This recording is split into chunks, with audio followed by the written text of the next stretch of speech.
अस्सलामुअलैकुम, मैं हूं मुबीन फ़ारूक। तो आज जो हमने माइक्रो इकोनॉमिक थ्योरी के लेक्चर्स का आगाज़ किया था, जो कि 4th लेक्चर इस कोर्स के हो चुके हैं। तो जो 5th लेक्चर है वो इस रिलेटेड है कि बजट कंस्ट्रेंट को हम देखेंगे।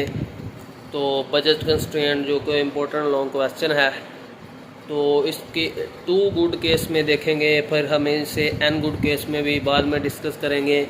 इसकी ग्राफिकल रिप्रेजेंटेशन वगैरह जो ऑल है हम इसे डिटेल से डिस्कस करेंगे।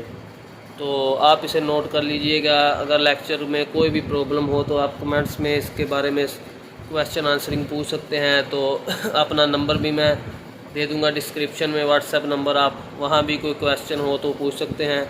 तो सबसे पहले जिसने मेरा चैनल माइक्रो इकोनॉमिक थ्योरी को सब्सक्राइब नहीं किया वो इसे सब्सक्राइब करें, ताकि आने वाली लेटेस्ट वीडियोस की अपडेट्स आपको मिलती रहे। तो वीडियो का आगाज़ करते हैं। उम्मीद करूँगा कि आपको वीडियो पसंद आएगी और लेक्चर को बआसानी समझ सकेंगे आप। अस्सलाम वालेकुम।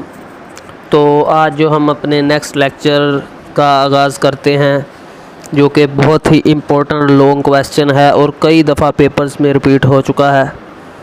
तो द 2 गुड केस यानी बजट कंस्ट्रेंट जो है इंडिविजुअल कंज्यूमर की, हम उसे 2 गुड केस में स्टडी करेंगे। Assume that an individual has $1। तो फ़र्ज़ करें कि एक जो इंडिविजुअल कंज्यूमर है वो $1 उसकी इनकम है फॉर सिंपलिसिटी। तो वो good X and good Y की इस इनकम में से क्वांटिटी परचेज़ करेगा, और पी एक्स जो है वो गुड एक्स की प्राइस है और पी वाई जो है वो गुड वाई की प्राइस है। तो ये लिमिटेड जो कंस्ट्रेंट है कंज्यूमर के लिए, वो इसका ये फार्मूला बन जाता है P X X plus P Y Y less than or equal to income. Income जो है यहाँ $1 दी गई है तो यहाँ 1 आएगा। तो ये कंज्यूमर जो है रेस्ट्रिक्टेड है $1 इनकम पर, तो ये इससे ज़्यादा इनकम नहीं खर्च कर सकता। तो जो बजट कंस्ट्रेंट है ये ग्राफिकली नीचे शो की गई है, जो स्ट्रेट लाइन है। तो इस एरिया के अंदर शेडेड एरिया के अंदर ये कंज्यूमर जो कम्बिनेशन है एक्स और वाई का चूज़ करेगा। तो if all of is income spent on good x it will buy 1/px unit, यानी ये एक्स कोमोडिटी अगर ऑल बाय करता है तो ये इतने यूनिट खरीद सकता है, और अगर ऑल वाई के करता है तो ये 1/py कर सकता है। दो इसकी स्लोप है जो बजट कंस्ट्रेंट की वो है -px/py। ये स्लोप शो करती है कि कैसे जो वाई है ट्रेड किया जाता है मार्केट में एक्स की जगह। तो if px is equal to 2 and py is equal to 1 then 2 unit of y will trade for 1 unit of x। तो नेक्स्ट जो है first order condition for maximum, जिसे इंटीरियर सॉल्यूशन भी कहा जाता है। The budget constraint can be imposed on the person in difference curve map to show the utility maximisation process. The individual would be irrational to choose a point such as A. तो he get to a higher utility level would just by spending more of his or income। तो जो A point है वहाँ पे individual अपनी full income use नहीं कर रहा, तो इंडिविजुअल चाहता है फुल इनकम यूज़ करके हायर लेवल ऑफ सेटिस्फेक्शन को चूज़ करना।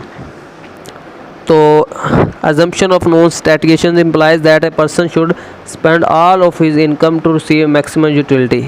तो पर्सन जो है अपनी यूटिलिटी हासिल करने के लिए सारी की सारी इनकम भी खर्च कर देता है। तो वो अपने ऑल एक्सपेंडिचर्स लेकर वो पॉइंट बी की तरफ तो मूव करेगा, जो कि ए से बेहतर है। तो पॉइंट डी जो है ये आउट ऑफ क्वेश्चन है, क्योंकि ये इतनी इनफ इनकम नहीं है कंज्यूमर के पास।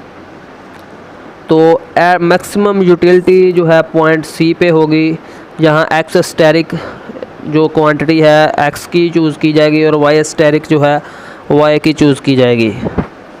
तो ये वाहद पॉइंट है जहाँ $1 के अंदर कंज्यूमर अपनी हायर यूटिलिटी लेवल को बाय कर सकता है। तो ये पॉइंट ऑफ टेंजेंसी भी है between the budget constraint and the indifference curve. तो इसकी जो स्लोप है, फर्स्ट ऑर्डर कंडीशन जो है, slope of budget constraint will be equal to the slope of indifference curve. तो बजट कंस्ट्रेंट की स्लोप तो हमने देखी थी कि -px/py। तो इंडिफरेंस कर्व की स्लोप को जो हम बैक चैप्टर यानी चैप्टर 3 में देख चुके हैं कि dy/dx है। तो फर्स्ट ऑर्डर कंडीशन है कि जब ये दोनों इक्वल होंगी स्लोप्स तो फिर ही यूटिलिटी मैक्सिमम होगी। तो नेक्स्ट जो सेकंड ऑर्डर कंडीशन है फॉर मैक्सिमम, या tangency rule is only necessary condition for maximum.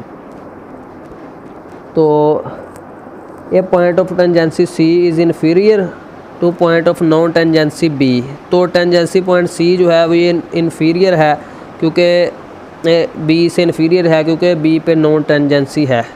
तो true maximum is another point A. The failure of tangency condition to produce an unambiguous maximum can be attributed due to the shape of difference curve. If the difference curve आप shape like those, जैसा कि पहले shape की गई है, view की गई है, तो assumption of diminishing marginal rate of substitution नहीं अप्लाई होगी। Therefore if the MRS is deemed to always diminishing without this assumption, तो आप ये MRS अगर कंडीशंस ना प्रेडिक्ट हो तो आप इसे अप्लाई कर सकते हैं।